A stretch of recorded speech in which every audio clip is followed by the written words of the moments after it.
Essa apresentação faz parte de uma série de apresentações que a EBP preparou para vocês, enfim, nesse período de pandemia, que está todo mundo em casa. A série total era de 7 apresentações, 2 apresentações já aconteceram, agora é a apresentação que está falando do onboard. Vão ter mais algumas apresentações nos próximos dias, falando sobre avaliação preliminar, modelo matemático, plano de intervenção e comunicação. Para começar a apresentação, eu queria mostrar para vocês o fluxograma de gerenciamento de áreas contaminadas que foi proposto no manual de gerenciamento da CETESB. É interessante porque quando a gente olha o fluxograma, a gente enxerga uma série de etapas. E, basicamente, todas as etapas não têm nada a ver com a remediação. Ou elas acontecem antes da remediação, então, investigação preliminar, confirmatória, detalhada, avaliação de risco, modelo matemático, enfim, o próprio plano de intervenção, que a gente ainda não entrou na fase de remediação, ou acontecem depois da remediação, que uma vez concluída a remediação, a gente precisa confirmar se essa remediação de fato foi eficaz, então a gente faz o monitoramento para encerramento. Mas a remediação em si corresponde apenas a uma caixinha. Só que quando a gente pensa em tempo e em custo, esse cenário ele é um pouco diferente. A maior parte das etapas, se a gente pensar em Pareto, a maior parte das etapas, quando a gente olha tempo, elas consomem aproximadamente 20% do tempo. E a remediação propriamente dita, ela vai corresponder à maior parte do tempo, aproximadamente 80% do tempo, pensando num projeto típico. Da mesma forma, quando a gente olha para os custos. Então, a gente gasta uma parcela relativamente pequena dos custos até chegar na remediação propriamente dita, na implantação e operação do sistema de remediação. E é na operação e implantação do sistema de remediação que a maior parte do dinheiro vai ser investido. Então, mais de 80% do dinheiro de um projeto de remediação completo, ele vai ser gasto na fase de remediação. Lógico, supondo também que é um site que efetivamente precisa de remediação, porque existem situações em que a gente não chega até a remediação propriamente dita, a gente consegue encerrar esse projeto um pouco antes. Mas pensando num projeto típico, como a EBP lida com o processo de remediação? A gente, para garantir que esse trabalho seja bem executado, a gente adaptou um sistema tradicional, que é o PDCA, que é o Plan, Do, Check and Act. E a gente adaptou esse ciclo PDCA ao gerenciamento de áreas contaminadas, e ele ficou um pouquinho mais simples. Então, como a gente trabalha? A gente faz operação e monitoramento de sistemas. A operação e monitoramento de sistemas, ela produz dados que são analisados. Essa análise de dados, ela produz planos de ações que refletem ajustes na operação. E esse ciclo fica girando continuamente até a conclusão da remediação.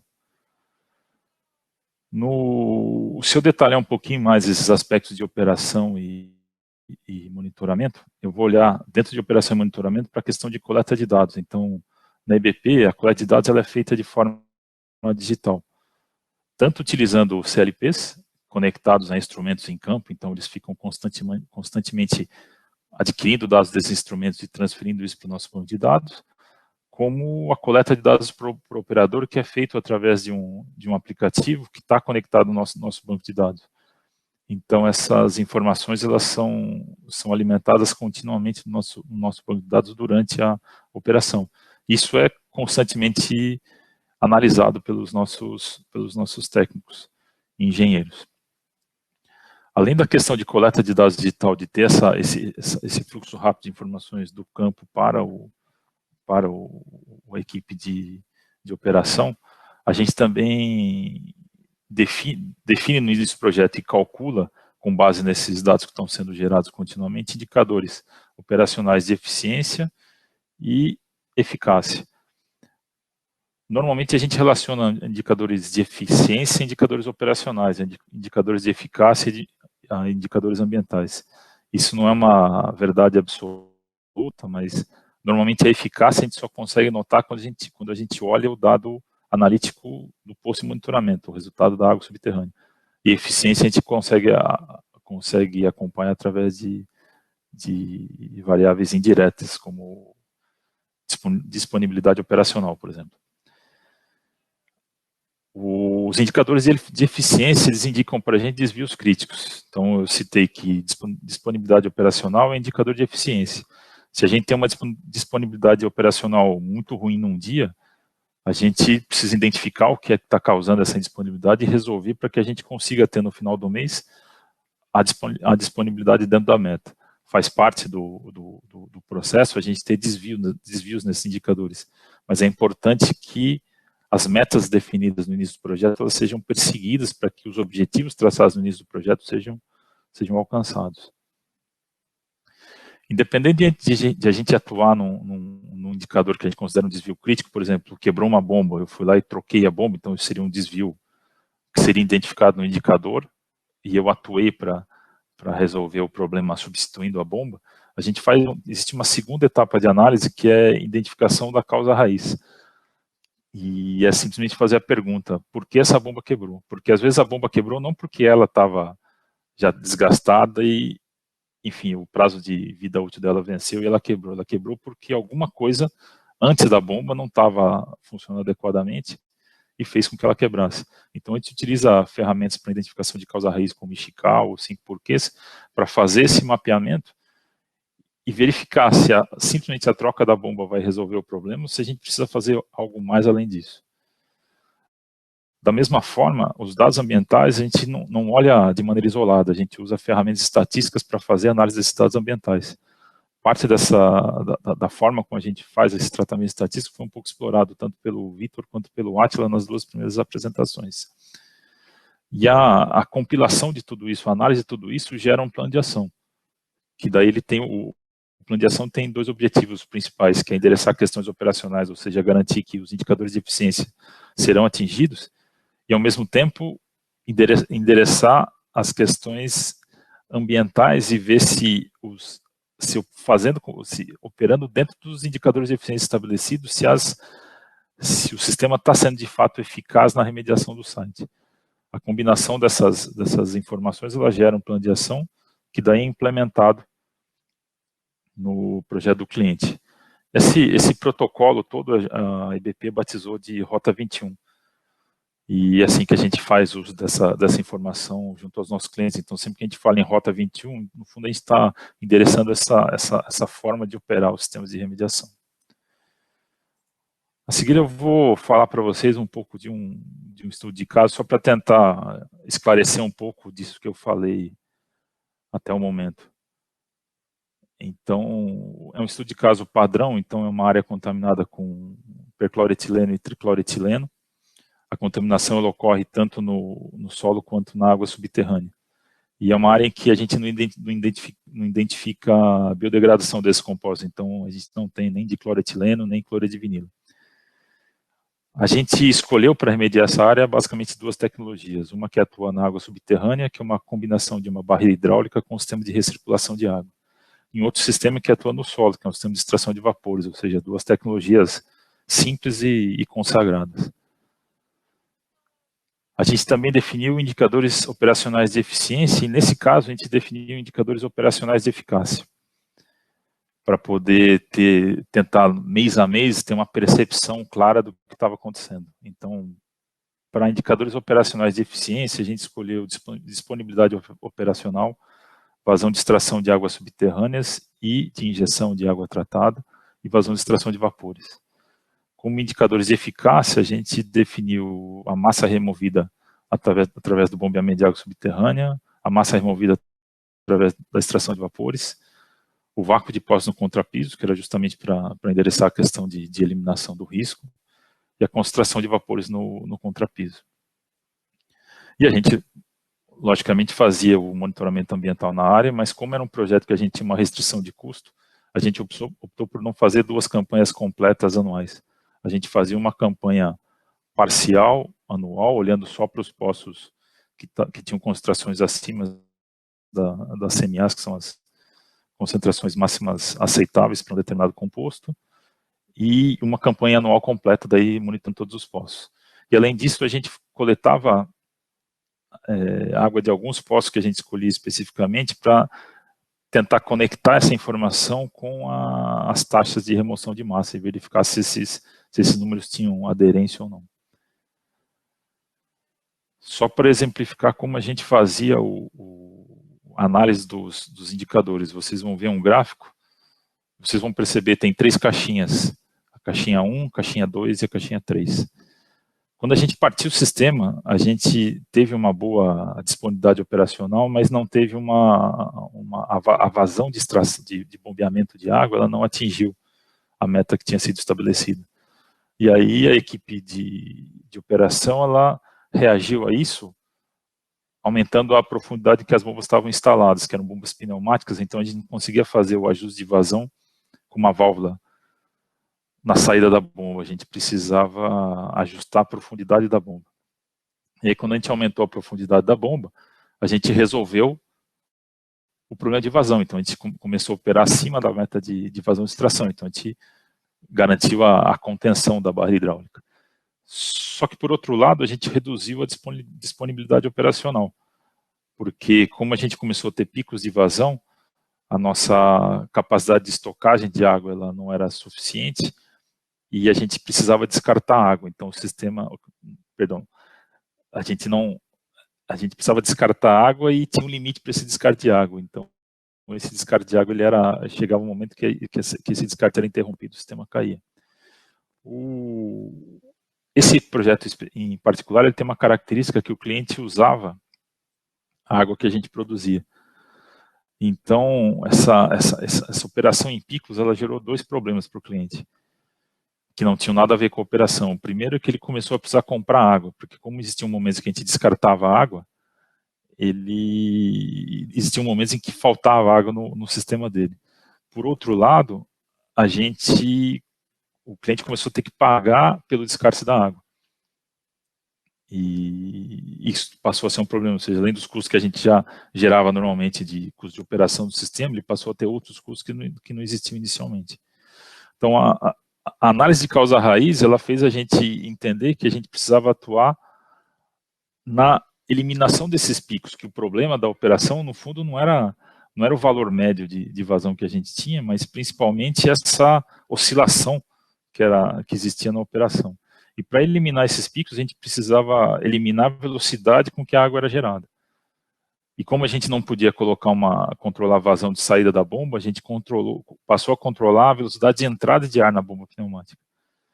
E esse período, no período 2, foi o período basicamente em que o problema foi identificado, analisado e que as ações foram tomadas. E esse período 3 é o período que a gente passou a fazer os ajustes nesse sistema. E daí já é possível perceber que a gente começa a tender para uma estabilidade, e a partir de novembro de 2018, esse sistema passa a operar de uma forma razoavelmente uniforme. Então, a gente não teve mais problemas com geração de efluente em demasia para o cliente, gerando custos desnecessários, e nem de falta de água para a operação do cliente.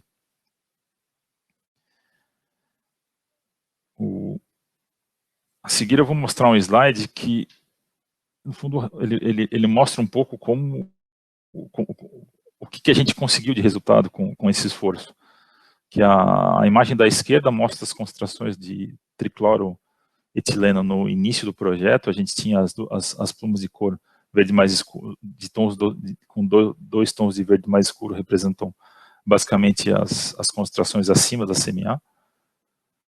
O círculo vermelho mostra a área onde existia risco de inalação de vapores em ambiente fechado. Quando você olha a pluma da direita, você dá para perceber que houve uma redução significativa nas concentrações, e a gente não tem mais uma área de risco. Todas as concentrações já estão abaixo das concentrações máximas aceitáveis. A mesma coisa aconteceu para os poços de subslab. Quando a gente começou o projeto, todos os poços tinham concentrações acima do padrão de referência adotado. E com o passar do tempo, essas concentrações começaram a cair. No final do projeto, elas estavam todas dentro da meta prevista. Você olha os gráficos todos, eles tiveram um decaimento aqui com o passar do tempo. E todos entraram, todos no fim do projeto, todos ficaram abaixo dessa linha vermelha. Tem uma coisa que é importante destacar aqui, que essa coleta não é feita com o sistema ligado. Essas coletas são sempre feitas com o sistema paralisado por pelo menos um mês, para a gente ter certeza que as concentrações que a gente está monitorando são as concentrações de equilíbrio e não uma concentração transiente, que estaria sendo influenciada pela entrada de ar no subslab. A seguir eu vou mostrar a forma que a gente escolheu o que construir para a gente se reportar os nossos resultados ao cliente. É uma ferramenta que a gente batizou de Onboard OP. É uma solução que foi criada a partir de uma planilha de Excel com macros associadas. Então, é um documento simples, porque ele tem basicamente uma página, só que esse documento tem todas as informações do projeto até o momento daquela emissão. Então, todo o histórico do projeto está aí dentro. Então, o cliente pode, ele tem, de uma forma muito simples e direta, tudo que está acontecendo, tem uma facilidade muito grande para reportar isso para a alta direção, e tem uma clareza muito grande do que a gente está fazendo de certo e do que a gente está fazendo de errado. Eu vou compartilhar minha tela com vocês agora, só para poder mostrar um pouco como esse documento funciona. Esse documento ele tem uma característica que é funcionar, assim, ser construído especificamente para cada cliente. Então, essa aqui é basicamente a carinha do nosso onboard. Vocês podem ver que tem uma série de informações aqui. Eu estou só rolando para vocês poderem voltar para trás. Vocês vão ver que é mais ou menos aquela carinha que eu mostrei para vocês na apresentação. E aqui a gente tem basicamente tudo. Então, tem os objetivos da remediação. A gente tem aqui o modelo conceitual, o histórico das campanhas de subslab, o histórico das campanhas de monitoramento, uma descrição dos sistemas e um fluxograma esquemático dos sistemas de remediação, então o barreira hidráulica, o sistema de recirculação, o sistema de extração de vapores. Do outro lado, a gente tem os indicadores, então a meta estabelecida, o valor que a gente obteve, se é um indicador de eficiência, então ele tem uma luzinha vermelhinha ou verdinha. O verdinho significa estar dentro do que estava esperado, o vermelhinho significa que alguma coisa precisa ser feita. No fundo, sempre tem vermelho, significa que tem que ter uma ação imediata. O amarelo, quando ele está ligeiramente abaixo da meta, a gente às vezes não toma uma ação, mas a gente acompanha esse indicador mais de perto. Então, enfim, a gente faz as considerações que tem que fazer a respeito dos indicadores, temos os gráficos de disponibilidade operacional, massa removida por mês e acumulada, enfim, tem todas as informações do projeto estão aqui. Tem um cronograma do projeto, como é que estão indo as coisas, e um plano de ação para o cliente poder acompanhar o que a gente está fazendo, as datas em que as coisas precisam ser executadas e qual o status disso. Então, sim, é um documento bem simples, mas que basicamente resume todo o projeto. E ele pode ser construído de acordo com a necessidade de cada cliente. Então, é algo bem versátil e bem tailor-made, assim, que a gente consegue direcionar todas as necessidades de um cliente específico. E, a partir dessa ideia, desse conceito, a gente começou a construir um novo conceito, que é pegar tudo isso que eu mostrei para vocês e colocar dentro de uma interface web de um aplicativo mobile, para poder ser utilizado tanto no computador desktop quanto num celular. A ideia é que, conceitualmente, ele vai trazer as mesmas informações que a gente tem no onboard, só que a ideia é acrescentar outras informações, como, por exemplo, o controle financeiro do projeto, do contrato, para que o cliente consiga ter, num único lugar, numa única tela, todas as informações a respeito daquele projeto. E a gente tem a sensação, até pelo feedback que a gente tem recebido dos clientes com quem a gente está utilizando o método Rota 21 e o Onboard OP, que essa forma de se comunicar ela é muito boa, agrada muito os clientes que testaram, e a gente acredita que essa solução web e aplicativo vai ser algo bem interessante. Esse era basicamente o conteúdo que eu queria mostrar para vocês. Eu queria só salientar algumas coisas antes de finalizar, que é, sempre que a gente decide fazer a remediação de um site, a gente precisa ter certeza que as premissas que a gente adotou no modelo conceituais, elas continuam válidas durante a remediação. Eu não posso esquecer que em algum momento foi definido um modelo conceitual e começar a remediar uma área como se fossem coisas independentes. Essas duas coisas precisam se conversar. Para fazer isso, a gente precisa ter indicadores de eficácia e eficiência. E a gente precisa ter a equipe de operação precisa ter uma obsessão em perseguir os indicadores de eficiência. Porque a perseguição aos indicadores de eficiência que levam os indicadores de eficácia a darem resultado. E a análise constante disso é que permite que a gente evolua com o projeto, que é justamente o próximo item. A gente precisa constantemente buscar mapear os desvios, buscar os desvios, identificar tendências e causas raiz e corrigir o mais rápido possível as falhas. Uma outra coisa muito importante é que a comunicação com o cliente precisa ser muito clara, porque no fundo a gente só consegue implementar medidas de correção e às vezes até, por exemplo, ampliar um sistema de remediação se o cliente estiver entendendo o que está acontecendo, estiver de acordo com isso, porque fatalmente isso vai demandar investimento do cliente.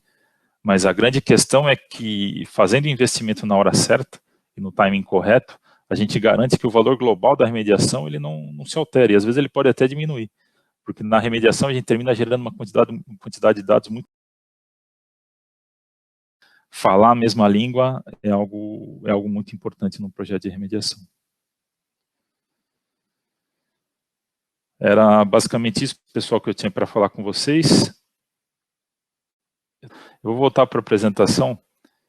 No último slide tem o meu contato. Enfim, se alguém tiver alguma dúvida, curiosidade, sugestão, vocês fiquem à vontade para me ligar ou me passar um e-mail. Agradeço novamente a presença de todo mundo aqui e até os nossos próximos encontros. Um forte abraço para todo mundo e é isso aí.